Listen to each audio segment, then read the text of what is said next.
ছাত্ৰ ছাত্ৰীসকল, পোনপ্ৰথমে মোৰ ইউটিউব চেনেললৈ তোমালোকক স্বাগতম জনালোঁ।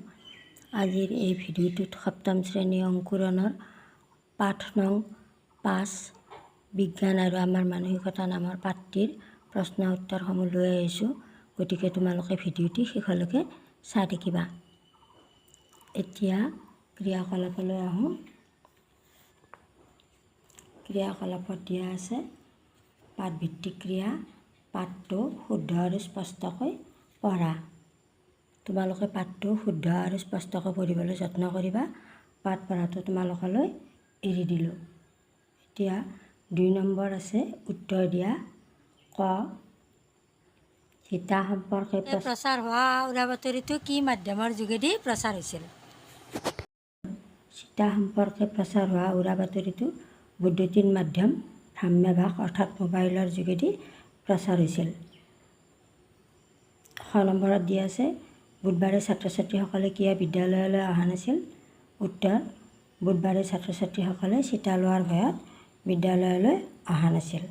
গ নম্বৰত দিয়া আছে বিদ্যালয়লৈ চিটা সম্পৰ্কে সবিশেষ জনাবলৈ কোন আহিছিল?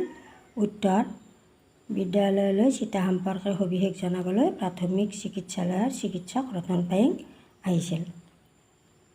3 নম্বৰ চমু উত্তৰ দিয়া।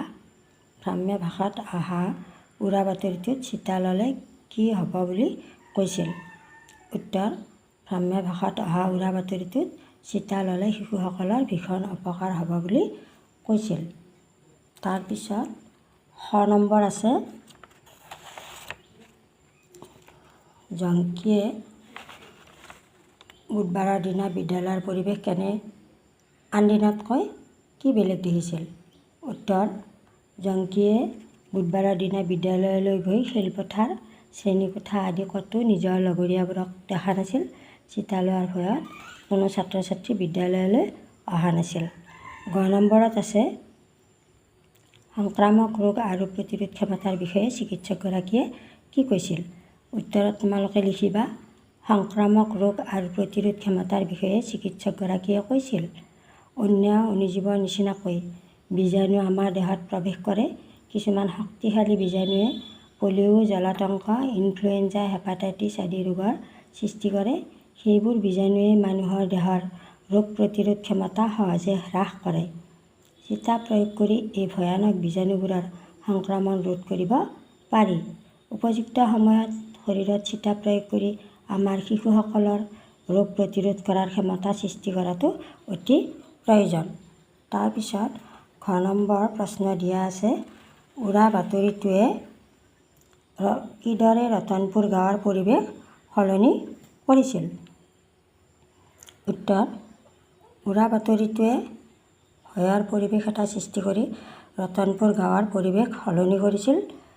অভিভাৱকসকলে বুধবাৰে চিটা দিয়া মানুহ স্কুললৈ আহিব বুলি নিজৰ ল'ৰা ছোৱালীক স্কুললৈ পঠোৱা নাছিল।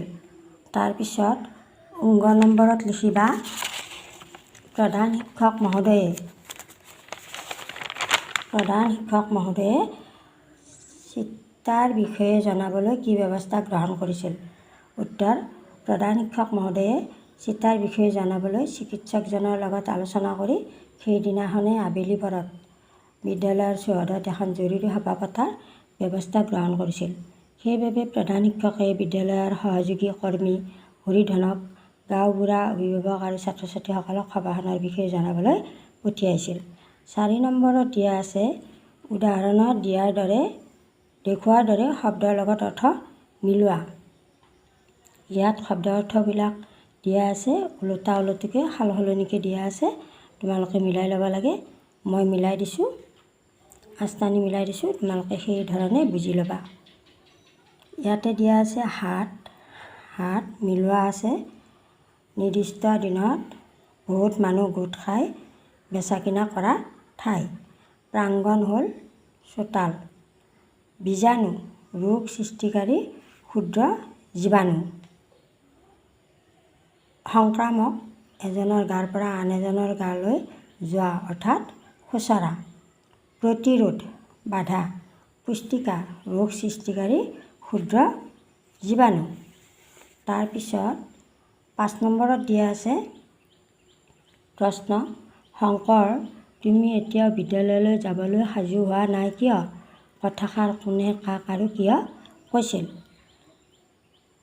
উত্তৰ: প্ৰশ্নত উল্লেখিত কথাষাৰ জংকীয়ে শংকৰক কৈছিল। জংকীয়ে বিদ্যালয়লৈ গৈ খেলপথাৰ, শ্ৰেণীকোঠা আদি ক'তো নিজৰ লগৰীয়াবোৰক নেদেখি বিদ্যালয়ৰ ওচৰতে থকা শংকৰৰ ঘৰলৈ গৈ দেখিছিল যে শংকৰে ঘৰৰ চোতালত খেলি আছে। তেতিয়া জংকীয়ে উক্ত কথাষাৰ শংকৰক কৈছিল। তাৰপিছত 6 নম্বৰ প্ৰশ্ন দিয়া আছে, উৰা বাতৰিসমূহ এক প্ৰকাৰ খোচৰা ৰূপ। কথাষাৰৰ বিষয়ে দলত আলোচনা কৰি নিজৰ নিজৰ মতামত প্ৰকাশ কৰা। ইয়াত তোমালোকক নিজৰ মতামত প্ৰকাশ কৰিবলৈ দিছে। মই এটা উত্তৰ হিচাপে লিখি দিছোঁ, তোমালোকেও তাত সংযোগ কৰিব পাৰিবা। উত্তৰ: উৰা বাতৰিসমূহ এক প্ৰকাৰ খোচৰা ৰোগ। খোচৰা ৰোগসমূহ এজনৰ শৰীৰৰ পৰা অন্য এজনৰ শৰীৰলৈ বিয়পি পৰে। ঠিক একেদৰে উৰা বাতৰিবোৰো এজন লোকৰ পৰা আন হাজাৰজন লোকলৈ বিয়পি পৰে। উৰা বাতৰিবোৰ খোচৰা ৰোগৰ দৰে বিয়পি পৰি সমাজৰ ক্ষতি সাধন কৰি সমাজত বিশৃংখলতাৰ সৃষ্টি কৰে। সেয়ে উৰা বাতৰিত ভুল নগৈ বাতৰিসমূহ যুক্তি সহকাৰে বিশ্লেষণ কৰিবলৈ পাঠটোৰ জৰিয়তে আভাস দিয়া হৈছে। এতিয়া 7 নম্বৰত দিয়া আছে, তলৰ বাকচত দিয়া শব্দকেইটাৰে বাক্য ৰচনা কৰা। দলং, ৰং, কলং, শিং এইকেইটা শব্দ দিয়া আছে। তোমালোকে বাক্য ৰচনা কৰিব লাগে। মই উত্তৰ লিখি দিছোঁ, তোমালোকে অন্য ধৰণেও লিখিব পাৰিবা। দলঙত দিয়া আছে, দলং বাক্য ৰচনা কৰি দিছোঁ। পুঠিমাৰী নদীৰ ওপৰত এখন দলং আছে। ইয়াত দলং শব্দৰ তলত আস্তানি দিয়া হৈছে। তাৰপিছত বাক্য ৰচনা দিয়া আছে, ৰং। ৰং দিয়া আছে, তোমালোকে চাবা। ৰামধেনুৰ ৰং 7টা। ইয়াতে ৰং শব্দৰ তলত আস্তানি দিয়া হৈছে। কলং, কলং এখন নদীৰ নাম। শিং, শিং নথকা গৰুক লাওমোৰা বোলে। 8 নম্বৰ, এটা শব্দত প্ৰকাশ কৰা। যি একেলগে পঢ়ে সহপাঠী। স, যি জানিবলৈ ইচ্ছা কৰে, জিজ্ঞাসু বা ইচ্ছুক। গ, গাঁৱৰ মুখিয়াল, গাঁওবুঢ়া। ঘ, কাৰো পক্ষ নোলোৱা, নিৰপেক্ষ।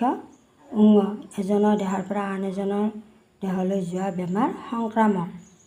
9 নম্বৰত দিয়া আছে, বিপৰীতাৰ্থক শব্দ লিখা। আৰম্ভ, শেষ, উপস্থিত, অনুপস্থিত, উপকাৰ, অপকাৰ, উপকাৰ, বাদ, বিবাদ, দিন, ৰাতি, মান্তি, অমান্তি। আজিলৈ ভিডিঅ'টো ইমানতে এৰিছোঁ। তোমালোকে যদি কিবা বুজি পোৱা নাই কমেণ্ট কৰি জনাবা। আৰু যদি চেনেলটো ছাবস্ক্ৰাইব কৰা নাই ছাবস্ক্ৰাইব কৰিবা। ভিডিঅ'টো ভাল লাগিলে লাইক কৰিবা। ধন্যবাদ।